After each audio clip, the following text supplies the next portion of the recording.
하나님의 말씀은 사도행전 11장 19절로 30절 말씀, 저와 여러분이 한 절씩 교독을 하도록 하겠습니다.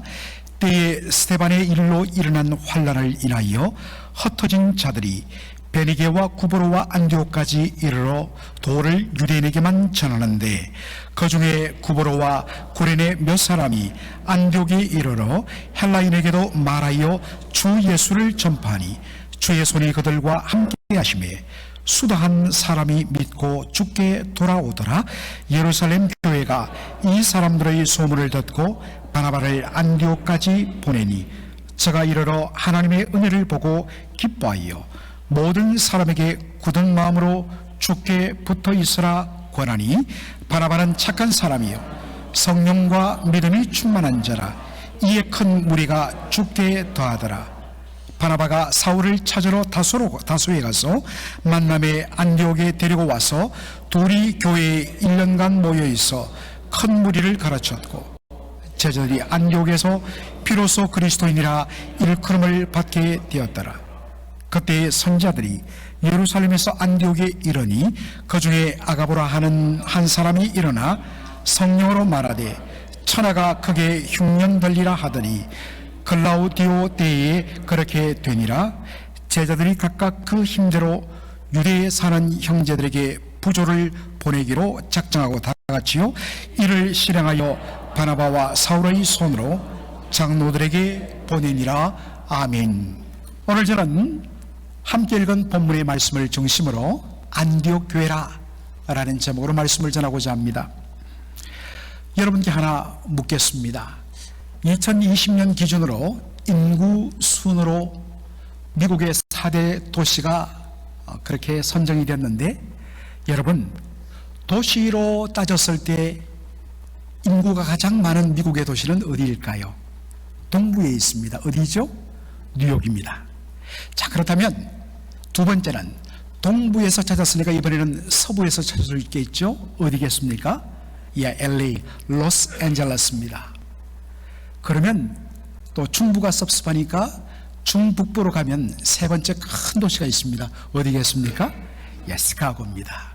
사실 시카고는 한때 한인 인구도 미국 전역의 중에서 거의 한 세 번째 속했는데, 날씨가 춥고 또 이민 1세대가 은퇴하면서 많이 줄었습니다. 자, 그렇다면 여러분, 네 번째 큰 미국의 도시는 어디일까요? 예, 캐피탈 시티 당연히 그렇지만 이제 시티로 따졌을 때는 사실 워싱턴 DC 자체는 큰 도시는 아닙니다. 예, 의외로 놀랍게도 휴스턴입니다. 휴스턴에 요즘 어마어마한 인구들이 몰려들면서 정말 네 번째 큰 도시가 되었다고 합니다. 자, 그렇다면 지금부터 2000년 전 로마 제국 당시에 4대 도시는 어디일까? 당연히 로마 제국의 수도였던 어디요? 로마일 것입니다. 두 번째는 북아프리카 이집트의 바로 지중해 해안 도시였던 알렉산드리아입니다. 여러분, 혹시 이집트 가시면 꼭 한번 카이로 또 이렇게 피라미드만 보지 마시고 알렉산드리아를 꼭 방문해 보시기 바랍니다. 알렉산더 대왕의 그 흔적이, 헬라 문화의 흔적이 그대로 남아있는 참 멋진 도시입니다. 그렇다면 세 번째 큰 도시는 어디일까? 바로 우리 성경에서 보는 에베소가 세 번째로 큰 도시입니다.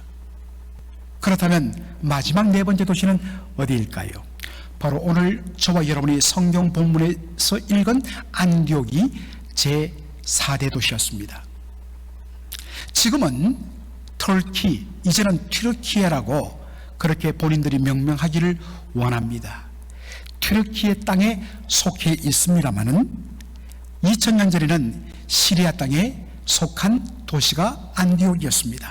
지도로 보면 저렇게 안디옥이 있습니다. 오늘 본문은 이 안디옥에서 시작된 교회, 안디옥 교회의 출발과 성장을 다루고 있습니다. 먼저 오늘 본문은 19절로 시작합니다. 때에 스데반의 일로 일어난 환난을 인하여 흩어진 자들이 베리게와 구보로와 안디옥까지 이르러 도를 유대인들에게만 전하는데, 때에 스데반의 일로 일어난 환난을 인하여 흩어진 자들, 여러분 기억하십니까? 작년 제가 2번에 걸쳐서 이 사건을 다룬 적이 있습니다. 사도행전 7장 마지막에 보면 복음을 전하는 스데반을 유대인들이 돌로 쳐 죽입니다. 그런데 이 일을 주도했던 인물이 사울이었습니다. 스데반을 죽인 다음에 사울은 사람들을 이끌고 그날에 예루살렘 교회를 잔멸할세, 영어로 보면 destroyed, 완전히 파멸시켰다는 것입니다. 집마다 들어가서, 당시에는 큰 예배당이 없었기 때문에 20명, 30명, 50명 단위로 가정에서 예배를 드리며 그러한 공동체가 수십, 수백 개가 연결되어서 1, 2만 명이 모이는 예루살렘 교회를 형성했는데, 그 예배를 드리는 집으로 들어가서 예수 믿는 사람들을 잡아다가 가두어 버립니다. 그 결과로 어떤 일이 일어났죠? 사도들을 제외하고는 예루살렘 교회가 사방으로 흩어져 버렸습니다. 하루아침에 그 큰 교회가 완전히 무너져 버린 것입니다. 그런데 어떤 일이 일어났습니까? 흩어진 사람들이 가는 곳마다 복음을 전했습니다. 여러분, 여기서 우리가 하나님의 놀라운 섭리의 손길을 우리가 보게 됩니다. 사울은 예루살렘 교회만 파괴시키면, 예루살렘 교회만 흩어버리면 더 이상 예수 복음은 끝나버리는 줄 알았습니다. 그런데 뿔뿔이 사방으로 흩어졌던 그 사람들이 성령의 감화 감독을 받아서 자기들이 흩어져 사는 곳마다 복음을 전하기 시작했습니다. 흩어진 사람들이 온 유대 땅 사방으로 곳곳 마을로 흩어져서 예수의 복음을 전했습니다. 복음의 씨앗이 떨어지는 곳마다 예수님을 영접하는 일이 일어났습니다. 심지어 빌립 같은 사람은 사람들이 들어가 볼 생각도 못했던 사마리아 땅에 들어가서 복음을 전해서 사마리아를 복음화했습니다. 그리고 오늘 이 본문, 여러분 우리가 지도에서 본 대로 사방으로 흩어진 사람이 저 북쪽의 베니게, 페니키아, 그리고 구브로 섬, 바다 건너 오늘날의 키프루스라고 불리는 구브로 섬, 또한 그 북쪽의 안디옥까지 흩어져서 복음을 전하는 놀라운 일이 일어난 것입니다. 사랑하는 성도 여러분, 이것이 우리 주님의 위대함입니다. 사람들이 하나를 닫고 막으면 막히는 것이 아니라 하나님은 그것을 통하여 다른 것을 활짝 열어 주의 일을 하시는 분이십니다. 교회와 성도는 비록 약하고 때로는 넘어지고 때로는 사라지는 것처럼 보입니다. 그러나 하나님의 손에 붙어 있을 때 그 약함이 위대한 역사로 바뀌는 것입니다. 사랑하는 성도 여러분, 여러분 그러한 믿음을 가져야 됩니다.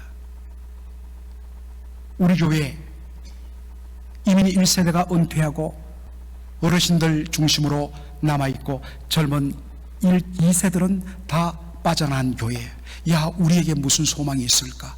아니요. 두고 보십시오. 하나님께서 이 약하게 보이는 우리를 통하여 하나님 놀랍게 일하시는 것을 저는 분명히 고대하고 현실적으로 나타날 줄로 믿습니다. 여러분 그러한 믿음을 가져야 됩니다. 내가 비록 여러 가지 어렵고 지금 내 가정이 여러 가지 어려움에 부닥쳐서 야 이제 소망이 없다. 그러나 주님의 손에 붙들렸을 때 하나님은 그것을 통하여 합력하여 선을 이루셔서 우리가 상상하지 못하는 일을 행하시는 하나님, 여러분 이것은 누가 누릴 수 있느냐? 믿음으로 이 놀라우신 하나님을 붙잡는 사람만이 누릴 줄로 믿습니다. 그것이 바로 오늘 본문에 나타났습니다. 그런데 문제가 있었습니다. 무슨 문제가? 그렇게 사방으로 흩어져서 저 멀리 안디옥까지 올라가서 복음을 전한 것은 좋았는데 누구에게만 복음을 전했다고요? 그곳에 사는 유대인들, 내 같은 동족, 같은 혈통 유대인들에게만 복음을 전했다는 것입니다. 예수님은 너희는 가서 모든 족속으로 all nations, 모든 민족에게 복음을 전하라고 말씀하셨습니다. 너희가 몇 날이 못 되어서 성령을 받을 텐데, 성령을 받으면 권능을 받아 너희가 예루살렘뿐만 아니라 온 유대와 사마리아와 땅끝까지 이르러 내 복음의 종인이 되어야 된다고 말씀했는데, 저 멀리 북쪽에 헬라 사람들이 사는 이방 땅까지는 갔는데 거기서 동족 유대인들에게만 복음을 전한 것입니다. 옳지 않습니다. 그런데 놀랍게도 다수는 자신들이 평소에 갖고 있던 그 관습대로, 그 전통대로 이방인들은 생각지도 못했는데, 소수의 사람들,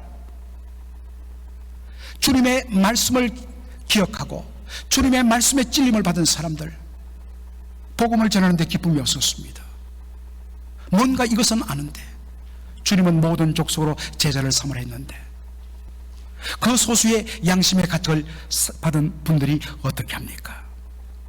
20절로 21절에 보니까 그 중에 구보로와 구레네 몇 사람이 안디옥에 이르러 헬라인들에게도 말하며, 그 전에는 쳐다보지 않았던 헬라인 이방인이었는데 성령의 말씀에 강권하심에 항복해서 그들에게 주 예수를 전했더니 주의 손이 그들과 함께 하심에 수다한 사람들, 많은 사람들이 믿고 주께로 돌아오는 예수를 영접하는 놀라운 사건이 일어난 것입니다.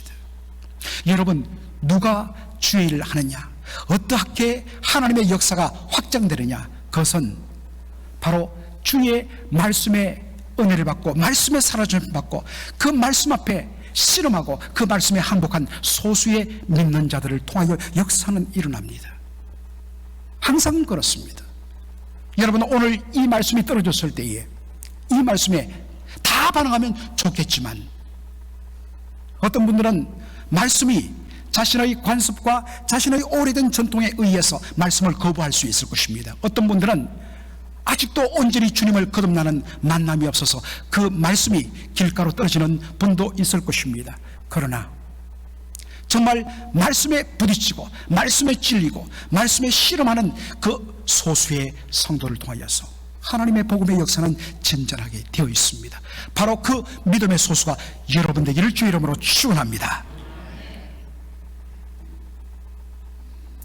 이렇게 말씀에 순종한 소수에 의해서 헬라 사람들에게도 복음을 전했는데 놀랍게도 주의 손이 더하여져서 수다한 사람이 주 예수의 복음을 받고 돌아오므로 이 이방인들로 구성된 최초의 교회가 바로 안디옥 교회, 안디옥에 세워진 바로 교회가 된 것입니다. 이 소식이 모교의 격인 예루살렘에 전해졌습니다. 처음에는 놀랐지만은 주께서 이곳에도 놀라운 복음을 전하셨다는 말씀을 듣고 예수 믿는 사람들은 늘어났는데 이들을 체계적으로 말씀으로 양육할 목회자가 없었기 때문에 신실한 믿음의 종 바나바를 택하여 바나바 이 안디옥 교회 목회자로 파송합니다. 여러분, 바나바가 누구입니까? 원래 그의 이름은 본명이 요셉이었습니다. 레이지파 요셉이었습니다. 그런데 정말 그를 보니까 얼마나 그를 만나는 사람마다 그의 위로와 격려를 통하여 사람들이 은혜받고 위로받고 변화되는지, 그의 모습을 보고 사도들이 별명을 지어줬습니다. 당신은 Son of Encouragement, 위로의 사람, 격려의 사람이다. 그래서 아람으로 부른 별명이 바나바였던 것입니다. 그가 가진 성품과 은사대로 바나바가 가서 그 어린 신자들을 격려합니다.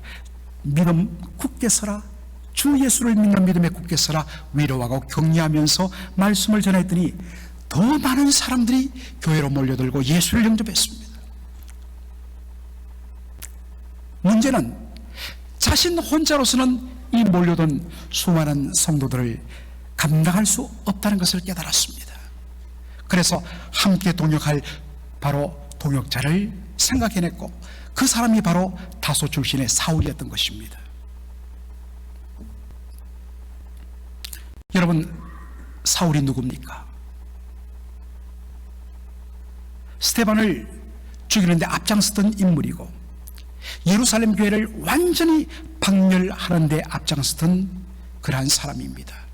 저 다메섹에 예수 믿는 사람들이 있다는 소식을 듣고 그들을 잡기 위하여 체포영장 들고 가다가 그 다메섹으로 가는 길목에서 빛 가운데 임하시는 부활하신 예수님 만나고 그대로 깨어집니다. 회개합니다. 그로부터 예수의 복음을 전하는 사람이 되었습니다. 그러나 이전에 그가 행했던 과거의 그 전과 때문에 믿음의 형제들이 그 사람을 받아주지를 않습니다. 계속해서 의혹의 눈초리를 보여줍니다. 여러분, 우리 가운데 그래서는 안 됩니다. 더 이상 과거는 없습니다.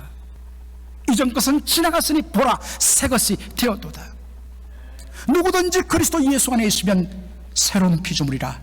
이전 것은 지나갔으니 보라, 새 것이 되었도다. 그런데 우리는 자꾸만 과거, 너 과거에 했지, 너 과거에 무슨 일이 있었지, 거기에 묶여 있다 보니까 한 걸음도 나가지 못하는 모습을 우리는 이전 우리의 모습을 통하여 봤습니다. 이제는 그러지 말아야 됩니다. 그런데 사울이 그 과거에 대한 아픔 때문에 사람의 눈초리를 이기지 못해서 고향으로 돌아갑니다. 그의 고향 다소로 가서 10년간 제에 묻혀버립니다. 그런데 바나바가 다소에 가 묻혀 살고 있던 사울을 기억해냅니다. 그리고 한 걸음에 안디옥에서 다소로 가서 사울을 만나고 그에게 용기를 주고 나와 함께 안디옥교회를 섬기자고 설득을 합니다.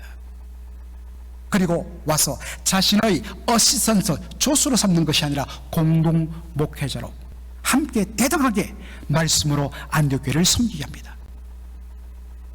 우리 가운데 이런 바나바와 같은 인물들이 많이 나기를 주의 이름으로 축원합니다. 놀라운 일이 났습니다. 바나바와 사울이 안디옥교에서 무슨 일을 했느냐, 다 같이 우리 함께 읽도록 하겠습니다. 둘이 교회에 1년간 모여있어 큰 무리를 가르쳤고 제자들이 안디옥에서 비로소 그리스도인이라 일컬음을 받게 되었더라. 아멘.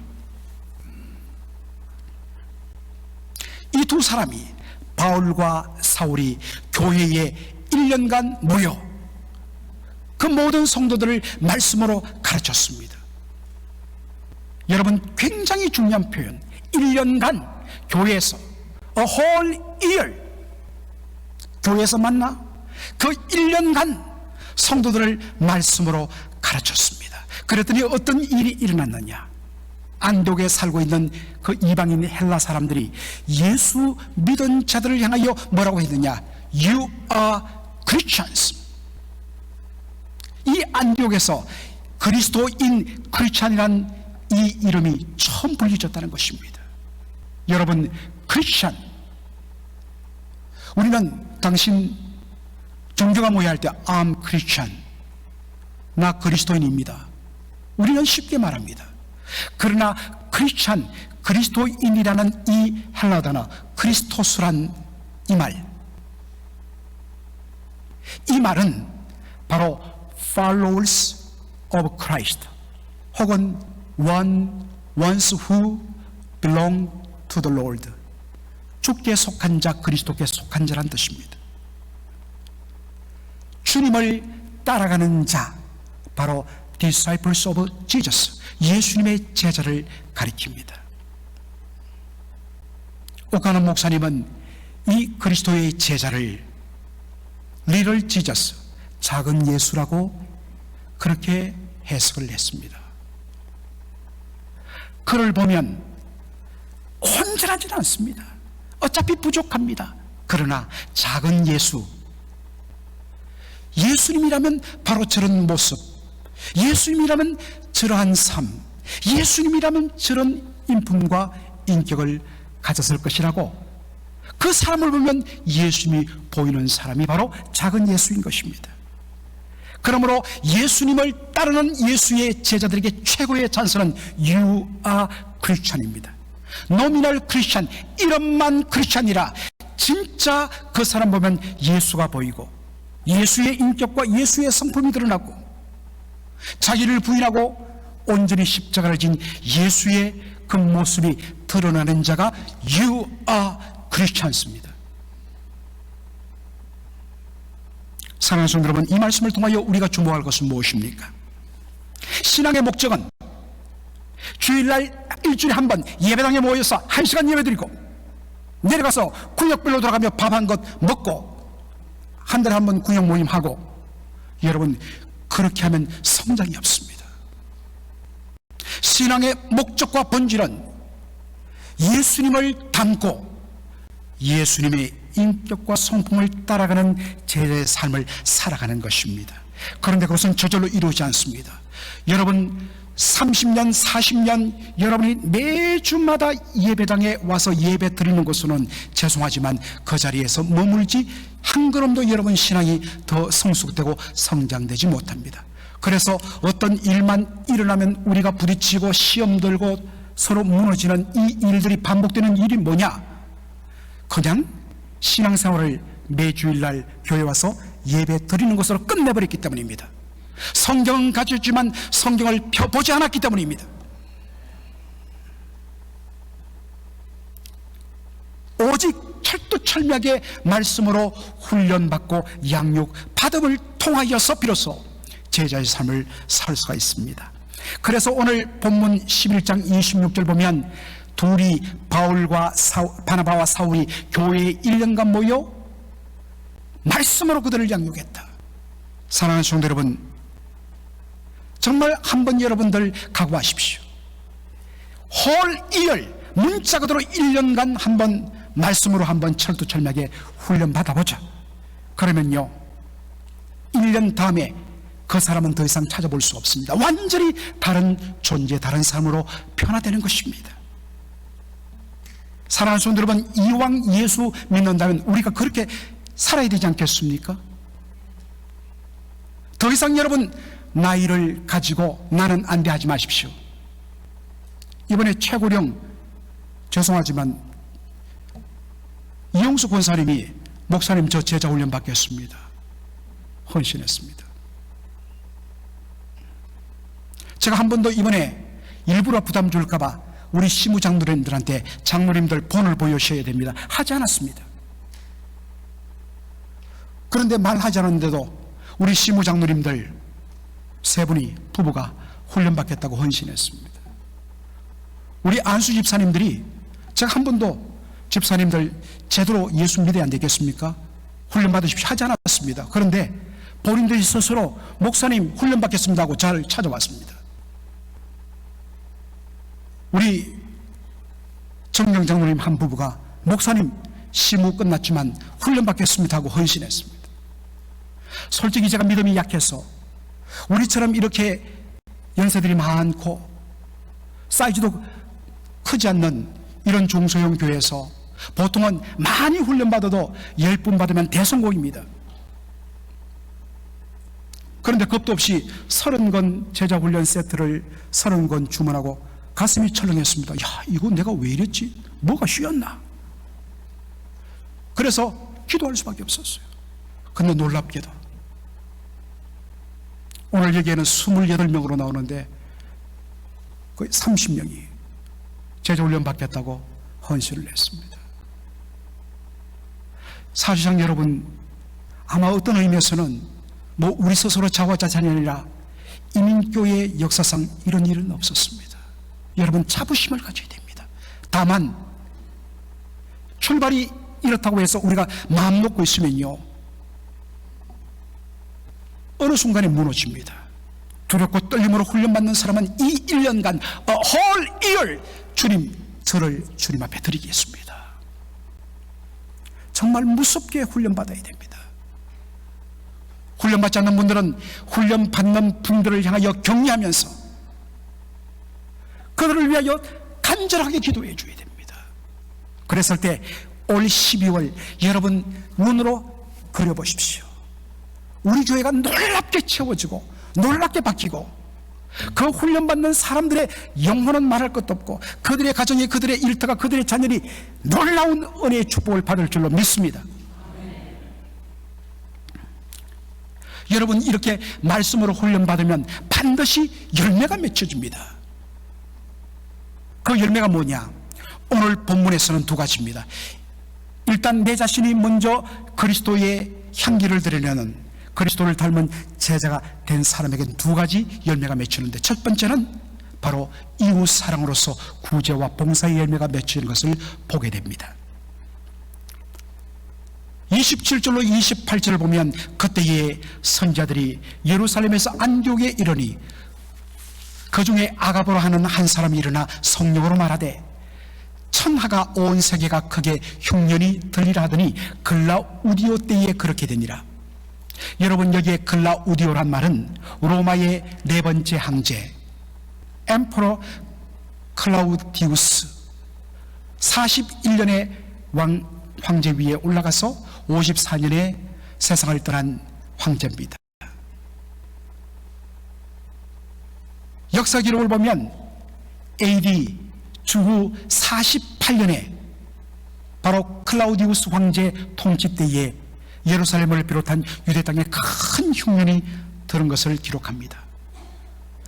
이로 말미암아 예루살렘 교회 성도들이 기근에 시달리게 되었습니다. 이 소문이 저 북쪽에 있는 안디옥 교회까지 들렸습니다.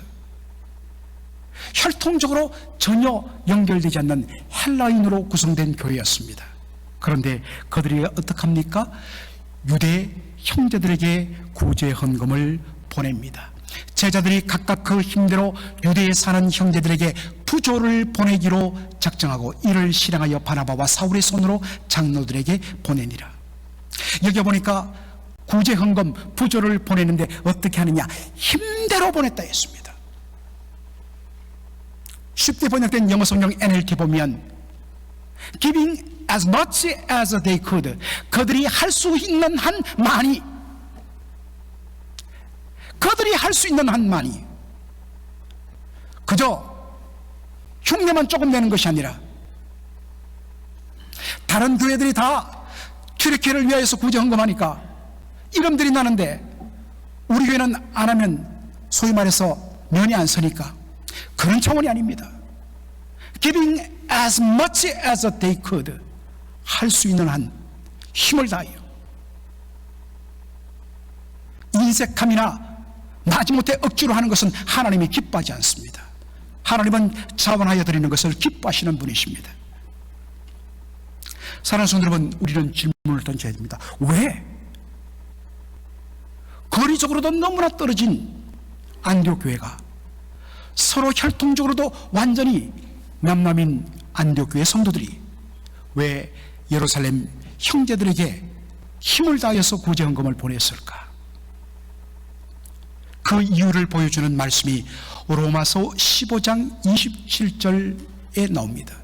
원래는 25절부터 봐야 되는데 이렇습니다. 또한 저희는 그들에게 빚진 자니 만일 이방인들이 그들의 신뢰한 것을 나눠 가졌으면 육신의 것으로 그들을 섬기는 것이 마땅하니라. 여러분, 이 말씀의 배경이 무엇입니까?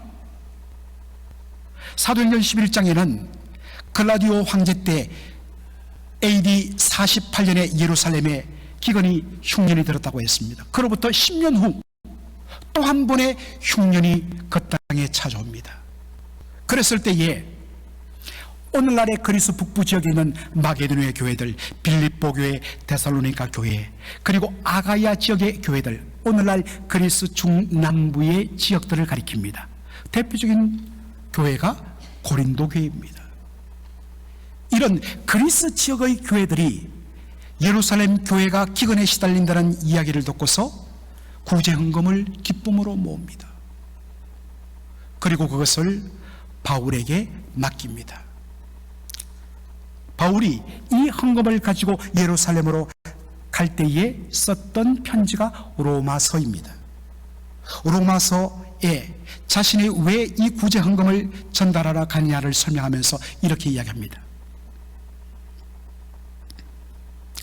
이 그리스 지역의 교회들이 힘을 다하여 기쁨으로 예루살렘 교회를 위하여 구제 헌금한 이유는 뭐냐? 바로 그들이 빚졌기 때문이란 것입니다. 무슨 빚이냐? 생명의 빚을 졌습니다. 바로 예루살렘 교회가 파송한 전도자들에 의해서 자신들이 복음을 받았습니다. 그래서 예수 믿게 되었습니다. 그래서 말합니다. 신령한 것을 나눠 가졌다면 마땅히 그들의 육신의 것으로 함께 섬기는 것이 마땅하다는 것입니다. 안디옥 교회는 예루살렘 교회가 핍박을 받아 사방으로 흩어지는 가운데 안디옥에 피신한 사람들이 복음을 전함으로 예수 믿고 구원받은 성도들로 구성된 교회입니다. 그러므로 따지고 보면 예루살렘 교회에 생명의 빛을 줬습니다. 그렇다면 신령한 것을 나눠 가진 그들이 자신의 육신의 것으로 그들을 섬기는 것이 마땅하다는 것입니다. 이것이 제자 훈련 받은 안디옥 교회 성도들의 맺혀진 첫 번째 열매입니다. 두 번째 열매는 무엇입니까? 바로 선교입니다. 사도행전 13장에 보면 교회의 지도자들이, 안디옥 교회 지도자들이 모여서 주를 섬겨 금식하는 가운데 성령의 강력한 음성을 듣습니다. 너희 중에 내가 택한 두 사람을 나를 위하여 따로 세워 파송해라. 누구를 보낼까요? 바울과 사울을 보내라. 여러분, 바울과 사울이 누구입니까? 안디옥 교회 담임 목사님들 아닙니까? 그들로 말미암아 말씀의 훈련을 받아서 성도들이 너무나도 재밌고 신나는 신앙생활을 했습니다. 모일 때마다 기쁨이 넘치고 천국 같은 신앙생활을 맛보는데 천청병력같이 두 담임 목사를 파송해라. 그런데 금식기도 가운데 성령의 말씀에 순종하여서 최초의 선교사 바울과 바나바를 선교사로 파송합니다. 그들이 1차, 2차, 3차 전도 여행을 통하여서 소아시아, 터키 지역이 주님께로 돌아오고 바다 건너 그리스 땅이, 그리고 심지어 로마에까지 복음을 전합니다. 그리고 그 복음이 그 다음 후세대를 통하여서 유럽 땅 북쪽으로 복음이 흘러들어갑니다. 그리고 그 복음이 미국 땅으로 건너오고 그 복음이 19세기 말 20세기 초에 언둔의 나라 우리 조국 조선 대한민국의 복음이 들어갑니다. 그 복음이 흘러 어디까지 미쳤느냐? 바로 오늘 저와 여러분이 그 복음의 열매인 것입니다.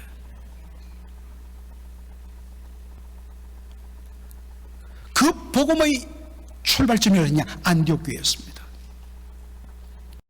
사랑하는 성도 여러분, 이번에 대지진으로 막대한 피해를 입었는데 가장 심한 피해가 어디에 있었느냐? 바로 튀르키예와 시리아 국경 그 도시들이었습니다. 그 중에 가장 큰 타격을 입고 피해를 본 도시가 안티키아였습니다. 안티키아는 바로 안디옥의 현재 이름인 것입니다. 우리 교회는 다음 주일날 당회결의로 튀르키야, 시리아 지진으로 고생당하는 그분들을 위하여 헌금하게 됩니다.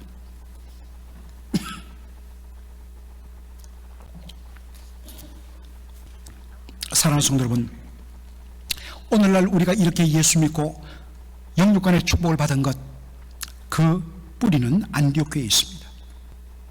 그렇다면 우리는 그들로부터 생명의 빚진 자리라고 말할 수 있습니다.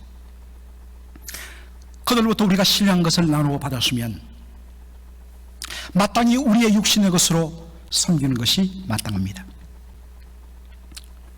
이제는 우리 차례입니다. 주님께서 말씀해 힘대로 하라.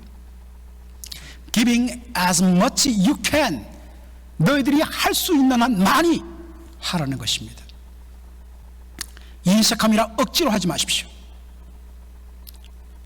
제가 감히 도전합니다. 하나님께서 우리 교회 성도들에게 다른 어떤 분들보다 저는 조금 더 여유로움을 주셨다고 알고 있습니다. 여러분들도 알고 있습니다. 여러분들 많이 해외여행도 다니실 것입니다. 이미 다녀오신 분도 있고 또 계획하시는 분도 계실 것입니다. 여러분 누리십시오. 예수 믿는 사람들이 하나님 주신 그 복을 누려야 됩니다. 대신에 여러분 만일에 올해 내가 해외여행 계획이 잡혔다면 그 예산의 20분의 1은 내가 이 일에 구제헌금하겠다, 여러분 결심하시기 바랍니다. 평상시에 여러분들 막 쓰면서 막상 구제헌금 하는데 죄송합니다만은 10불 20불 하면 안 되죠. 물론 형편이 어려운 분들은 그것도 굉장히 큰 겁니다. 그러나 충분히 힘을 다하여 할 수 있는데도 말미암아 하지 않는다면 그것은 주님 앞에 옳지 않습니다. 또 이렇게 구제헌금 하라면 또 그날 주일헌금이 주는 이런 일은 있어서는 안 됩니다. 구제헌금은 따로, 주일헌금 11조 감사헌금은 따로 드려야 됩니다. 그렇게 나누면 안 됩니다. 힘을 다하여. 여러분, 진정 은혜 받은 자는 받은 은혜에 대하여 보은, 은혜에 보답할 줄 알아야 하는 것입니다. 주께로부터 받은 은혜, 무엇으로 이 은혜를 감사하며 보답할까? 이것이 마땅히 구원의 은혜를 받은 성도들의 고백인 것입니다. 사랑하는 성도 여러분, 이 마음을 품고 이번 한 주간 동안 여러분들, 내가 정말 저 울부짖는 저분들을 위하여, 그리고 그 땅으로부터 복음이 우리에게 전해졌다면 이제는 나의 육신의 것으로 내가 섬기리라. 그래서 정말 역대 우리 교회 이 구제헌금 중에 정말 기록적으로, 아니 어떤 면에서는 이것이 앞으로의 기준점이 되고 시작점이 되어서 우리가 고통당하는 수많은 이웃들을 위하여 할 때에 말씀으로 은혜받고 훈련받은 자로서 이웃사랑의 그 감성이 마음이 넘쳐서 마음껏 섬기는, 그래서 소문난, 사랑으로 소문난 우리 맥걸린 교회가 되기를 주의 이름으로 축원합니다. 아멘. 기도하겠습니다. 아버지 하나님, 은혜와 사랑을 감사드립니다. 오늘 우리 주님께서 참으로 저희들로 하여금 안디옥 교회를 통하여서 큰 도전받게 하여 주신 것을 감사드립니다. 아버지 하나님, 주의 기이한 섭리의 손길로 흩어진 자들에 의하여 복음을 듣고 세워진 이 교회, 정말 철두철미하게 두 사도에 의하여서 1년간 말씀으로 훈련받는데 전심전력하였더니 그리스도인이라 칭찬받는 위대한 교회 되었습니다. 아버지, 우리 교회가 바로 제2의 이 시대의 안디옥 교회 될 수 있도록 역사하여 주옵소서. 이 일을 위하여 우리 성도들이 헌신하게 하여 주옵소서. 훈련받은 자에 합당한 열매가 맺히는 교회 되게 하여 주옵소서. 받은 은혜를 우리를 위하여만 쓰는 것이 아니라 하나님, 눈물 짓는 사람들을 위하여 이웃 사랑을 아버지 펼쳐나가며 받은 은혜들을 흘려보내며 선교하는 데 힘쓰는 교회 되게 하여 주옵소서. 주를 위하여 받은 그 은혜와 사랑, 우리의 육신의 것으로 섬기는 것이 마땅하다였사오니 힘을 다하여 섬기는 저희들 되게 역사하여 주시옵소서. 예수님의 이름으로 기도합나이다. 아멘.